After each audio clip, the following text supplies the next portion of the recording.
everything you've done, going to cosmetology school, building a business with repeat customers and keeping them happy, all of that is much more difficult than the product line.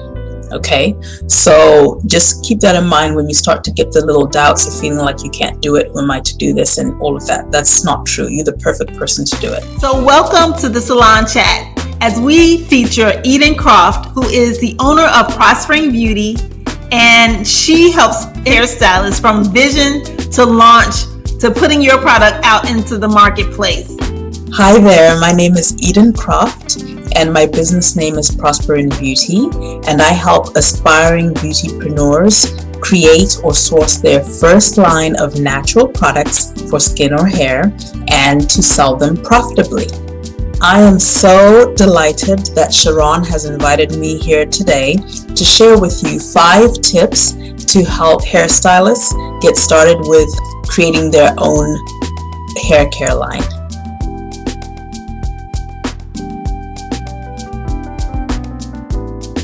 Define who you wish to target.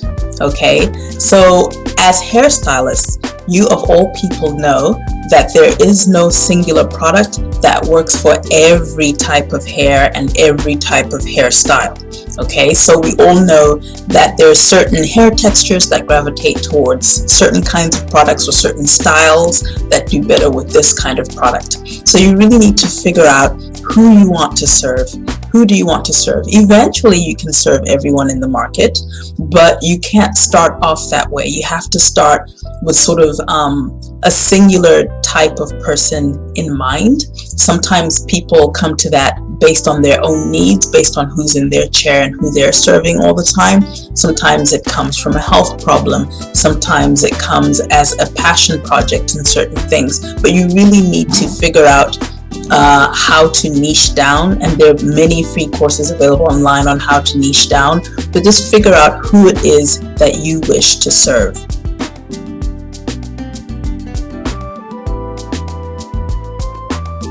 We figured out in tip number 1 that the only product that works for everyone is water. So unless you're selling bottled water or water in a spray bottle, your product is not going to work for everyone. So you figured out who it is you want to serve.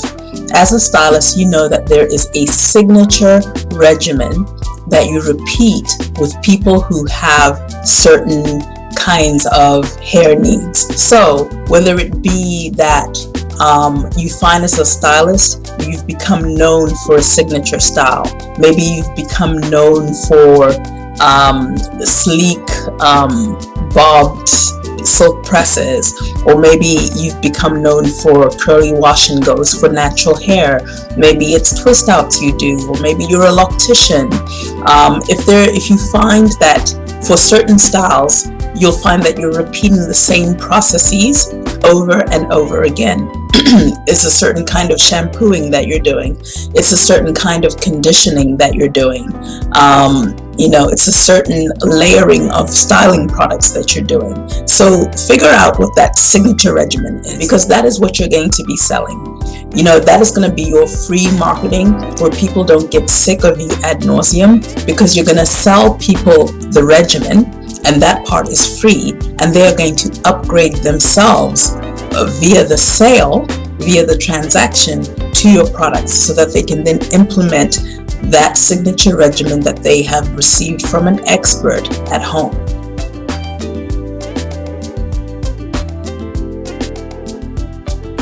Set up a holy grail sampling of products, or rather find 1 to 3 products that you absolutely love that go with each step of the regimen. And these would be products that are already on the market, okay? And that should be easy and fun to do. Again, with your signature regimen, you find yourself repeating the same 2 or 3 products each time. And Sharon and I were discussing beforehand that it's very rare that a person uses an entire line from start to finish. So, just kind of understanding what the array of products are available and which ones work the best for each step. All of this is going to help you in your manufacturing process, which I will share a little bit with you about in tip number 5.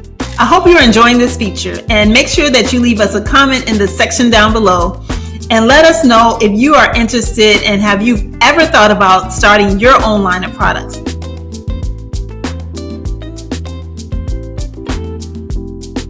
Once you've assembled your Holy Grail products, you are going to take detailed notes about what you love about each product.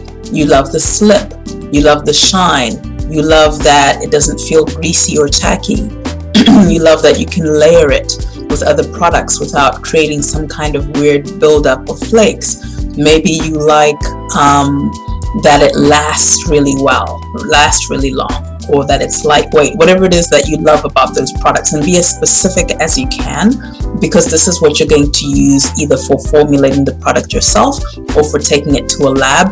They're going to need details exactly about what it is that you love. The next thing, which is something that people skip, is you want to take detailed notes about what other people think about that product. Okay, and it's very easy to do. You can go to YouTube videos and you can watch tutorials that hair influencers have done with that product, and you can listen to what they say and take notes. But then the comment section is under the YouTube tutorials is just golden. People tell you exactly what they think, if they've tried the product, what they don't like about the product. This didn't work for me, that worked for me. Another place to go is Amazon. Go and look at the Amazon reviews, and you want to look at both the 5-star reviews, 5 and 4-star reviews, and then you want to look at those 1 and 2-star reviews. Anything that's a 3 is kind of like okay. Like if there's 1 million reviews, then only look at the 5 and 4 stars and the 1 and 2 stars. Just ignore the 3s, or just look at the 5s and the 1s if there are really that many reviews. But you'll start to see a commonality in what people like about the product and what they don't like about the product. Okay, and so take notes regarding that. So this is going to sort of help you when you're designing your own line.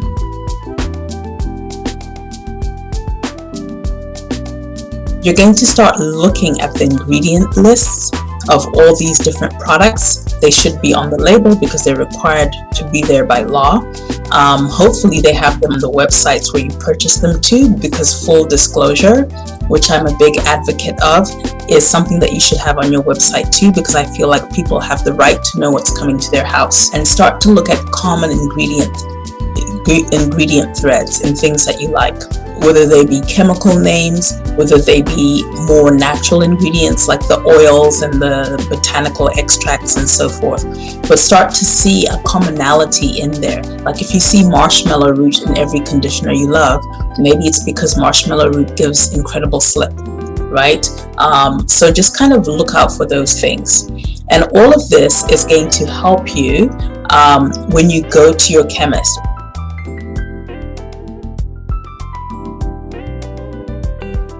Or when you sit down with your formulation notebook and your little course that you bought, or however you're going to get your products made, all of this is going to help you with understanding what it is you're trying to create, and it gives the chemist or lab a place to start.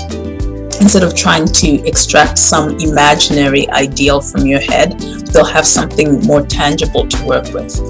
There's also a process called reverse formulation, whereby chemists can take a product that is a benchmark product for you.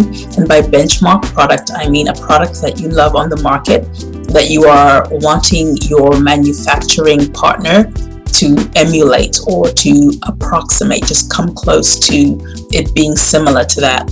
Now, you don't have to copy outright, but you can make substitutions, right? You can use different oils, you can use different extracts, but the approximation is really going to be about the proportions of things that create a certain texture, right? Like it has this much emulsifier, and this much, oil, and this much, gelling agents and so forth. Okay, so having all that in place helps you come to the chemist or to your process kind of with a head start, because when you get to the lab, you're going to be paying these chemists by the hour. And so if you're asking them to start with a completely blank canvas and no input from you, then it's going to take them longer, and you're going to have to kiss more frogs before you get to your prince. Also, it gives you ownership over the process, so you're not just handing over your baby to like a lab and praying for the best, right? You actually are more of a participant and a co-creator in this process, which is going to give you more confidence when it comes to selling.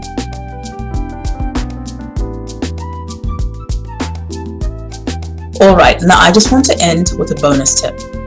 I think that when it comes to selling products, sometimes hairstylists forget how they started. And what I love about hairstylists, and why hairstylists are some of my favorite and most successful clients, is because they know how to build a business. They know how to get butts in seats. And that is not something that is easy to do, okay? So I want you to remember, if you remember nothing else from this video, that everything you've done, going to cosmetology school, building a business with repeat customers and keeping them happy, all of that is much more difficult than the product line. Okay, so just keep that in mind when you start to get the little doubts of feeling like you can't do it. Who am I to do this and all of that? That's not true. You're the perfect person to do it.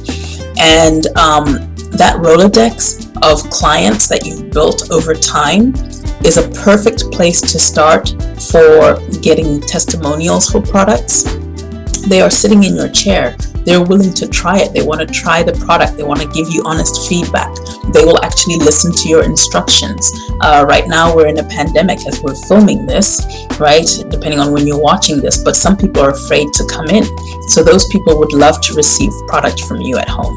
So don't be afraid to call people and say, hey, I have products that I want people to try out. We have prototypes out, and we're just trying to assess the prototypes to see if they need to go back to the drawing board. Would you like to try this? And they say yes. You send it to them with specific instructions. Maybe you can even ask for before and after pictures. If you're at the pre-launch stage, you can ask for testimonials and before and after pictures of the products that they sincerely like. And then if you're doing maybe a handmade product and you just have stuff in the salon that you want to sell, and maybe your salon gets closed down because we have another surge of COVID cases, my clients who are hairstylists have literally taken their Rolodex, called their clients, and sold out of their product before they even posted it online, because their clients were calling them anyway, and they were sending them to Sally's, like, okay, go pick up this and that, go to Target, get this and that, so they would rather get this and that from you because they trust you and they've built a relationship with you, right? So you have a very intimate relationship where you actually can physically touch them.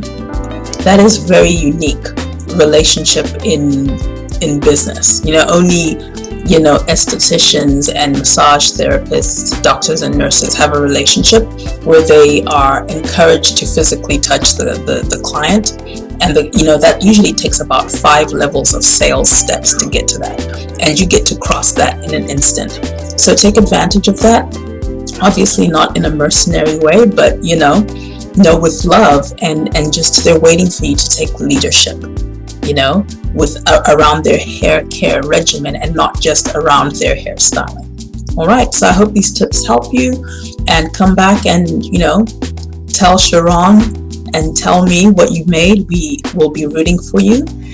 So I'm going to just say, wow, I just learned so much in that short amount of time, Eden. Like, you make me want to go out there. And how long does it take to actually, from like the average time from start to finish, to bring a product to market? It depends on what it is. It also depends on who you are in terms of, how perfectionist you are, right? But I would say that if you're going the manufacturing route, a year is a realistic amount of time. And people are like, oh my gosh, a year, that sounds like, because they're like, can they have this ready for me in 3 months? I'm like, no, unless you're going to buy a bulk base and you're just going to have that filled and you're just going to stick labels on it, which is fine. There are plenty of good bulk bases on the market. But a year is a realistic time frame for manufacturing. And for handmade, you could probably have your first product within 3 months. Oh, wow. And then, then stagger how you do it, after that. But for a full line, I would say for handmade, a minimum of 6 months to have it all fully done, labeled, and website up, all of the things. Wow, that's awesome. That was some very good information. I never, as a hairstylist for 28 years, I never thought about having my own line of products. I don't know why. I always thought about having a salon, but not necessarily my own line of products, because I know it takes work. It sounds good, but it's still work, and because you got to keep the product in. Once you get the product in, you can't just sell out and then people are looking for it and then can't purchase it. So how has it been with your business and hairstylists? Actually, has the manufacturing been slower during this time, or has it been average with getting people their products? And do you hear a lot of that from your clients now? It's been kind of interesting. I'll say this, that hairstylists have never been more motivated to create a product line than here. I mean, my business got so busy, I didn't even have time to create content. I didn't have time to create even like a basic Facebook post, unless it was for a class I was selling. And the business just kept coming. It was really astounding. And it's only now just starting to taper off down a little bit. Yeah. Right. But because things are starting to slowly reopen. But I think that even then, the hairstylists are still coming because they understand, like this pandemic, at any point your business can be shut down and you need a second stream of income. Yes. Right? Hairstylists anywhere, regardless if it's a product or not, you need a second stream of income. And I think that's what a lot of us learn. And my husband and I, we've had a second stream of income for about over 10 years. So, that helped us survive and thrive. But, that's what a lot of hairstylists need to understand. And I think a product line, something that their baby, is an awesome second stream of income for those that are interested. It absolutely is, and I think also with the pandemic, one thing I did see is that packaging. So you have to remember that the pandemic started in China and everything is made in China. So they shut their manufacturing all the way down before we even knew what COVID-19 was. Right? Yeah. In a previous feature with Elaine, I was explaining to you, Elaine, the chemist, and you can watch that video as well. She talked about that. She talked about the packaging and how she mentioned one of her manufacturers that she was getting packaging from said that they wouldn't have anything available till April 2021. Yeah. So she kind of had to shift the product and packaging that she really loves to something a little bit differently. Yeah. And the thing is that people, especially people who are perfectionists, eventually just kind of started to understand that people just want the product. Right. They went to Target and Costco and seen whole entire aisles that are empty. They know you're not making stuff up. You know what I mean? Right. They know there's a pandemic out there. Your product is not the only product they can't get. So they can get it in any container that looks halfway decent, they'll take it. Right. And they'll understand. They're not going to judge you for it. They're going to say bravo. As long as it has consistency, the product itself. Yes. As long as the product itself is consistent. So I found that the natural ingredients and the chemical ingredients weren't as affected as the packaging. That was the main thing I saw. In. Another thing is that maybe start times for when they could start working on your line were a little bit affected because a lot of these places switched to making sanitizer. That's interesting. Yeah, kind of completely switched production. They were just like, we're only making sanitizer right now. Wow. So the ones that kept going were the ones who had an existing clientele that they had to serve and had contracts with, but they weren't taking any new people because they were wanting to get that sanitizer out. Other than that, I would say no. And I would say e-commerce is completely booming, as we all know. So now is a great time to get a product out there.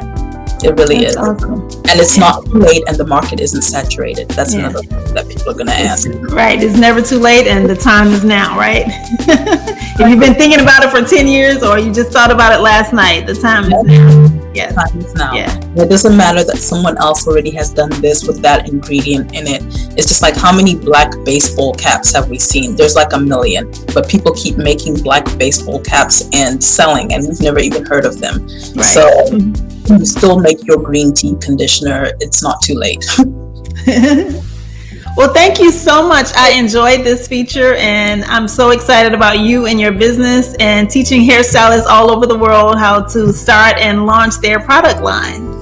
Oh, thank you so much. Thank you so much for having me. I absolutely love your show, and I just love the different perspectives that you represent here. So keep up the good work, Sharon. Thank you so much.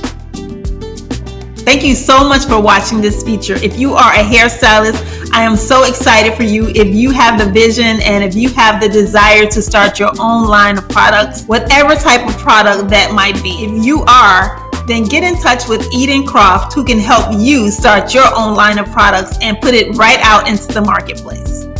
Are you a hairstylist that's looking to get faster in the salon and increase your salon workflow? Be sure to download our Speed Styling, which stands for Systems and Processes to Execute with Excellence Every Day in the Salon. Get faster in the salon today by downloading our free guide and also our free digital video training. Click the link below and download Speed Styling today. Thank you for watching the Salon Chat, and until next time, take care and peace.